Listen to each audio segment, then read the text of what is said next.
1. Biblical number 19, our 4-day exciting journey. Just as God employed mathematical laws to create everything, He used numerals in the design of His Word. The Scriptures exhibit a numerical design that can only be explained by the direct inspiration of a Creator.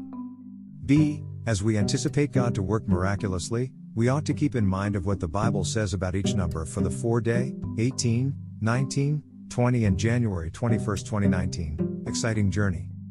C. This may give us some wisdom as we approach each day's journey. 2. The meaning of number 19. The number 19, which is the combining of 10 and 9, usually denotes God's perfect order in regard to His judgment in the Bible. The names Job and Eve, if we substitute letters for numbers, add up to 19. B. What does the number 19 mean in relation to Israel?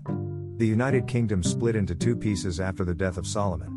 The piece referred to as Israel, or the northern 10 tribes, had Jeroboam as their first king, 930 to 909 BC. Judah's first king was Rehoboam, 930 to 913 BC. C. Including Jeroboam, Israel was ruled by 19 kings before God allowed them to be conquered by the Assyrians.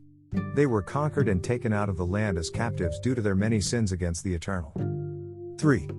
Appearances of the number 19. Discovered in 1947, the Dead Sea Scrolls were found east of Jerusalem. Among all the scrolls unearthed over the years, 19 copies of Isaiah the prophet have been identified.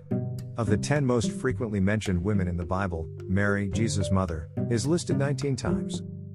B. Nahor, the father of Terah, lived 119 years after he begat Abraham's father, Genesis 11:25. He lived to the ripe old age of 148. The number 19 itself appears only 3 times in the Bible, Genesis 11:25, Joshua 19:38 and 2 Samuel 2:30. 4. The number 19 and prophecy. The Israelite tribe of Naphtali received 19 cities, with their villages, as part of their inheritance in the Promised Land, Joshua 19:38. Their gift of land, from God, was in the northernmost part of what would become Israel. It encompassed the entire western section of the Sea of Galilee. B. Isaiah prophesied that the land of Naphtali and Zebulun would someday see a shining beacon in their lands, Isaiah 9:1-2. This prophecy, which only the book of Matthew records as being fulfilled, came true during the life of Jesus. Matthew states, "The people who were sitting in darkness have seen a great light, and to those who were sitting in the realm and shadow of death, light has sprung up." Matthew 4:16, HBFE. C. The fulfillment of this prophecy related to 19 occurred when Christ, who had lived in Nazareth all his life, moved at the age of 30 to the Galilean city of Capernaum. Once in the city he started his ministry and began to preach the gospel, Matthew 4:14-17. 5.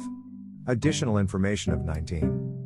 The Hebrew calendar is the biblical method for determining when God's 7 annual feast days should be kept. It was the calendar that Jesus, the apostles, and the early church considered authoritative concerning when to keep such celebrations as Passover, Pentecost, and the Feast of Trumpets, Calendar of Christ and Apostles by C. Franklin, revised 2004. B. This method of tracking time is based on a repeating 19-year time cycle.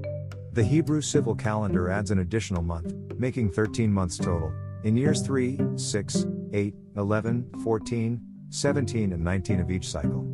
Such leap periods are necessary in order to help the lunar and solar years stay in sync.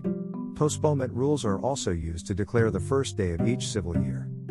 C. Psalm number 19, written by King David, declares that the heavens and everything else humans see is a living testament to the existence, glory and power of God. The Apostle Paul reiterates this fact in verse 19 of Romans 1 when he writes, "Because that which may be known of God is manifest among them, for God has manifested it to them." HBFE.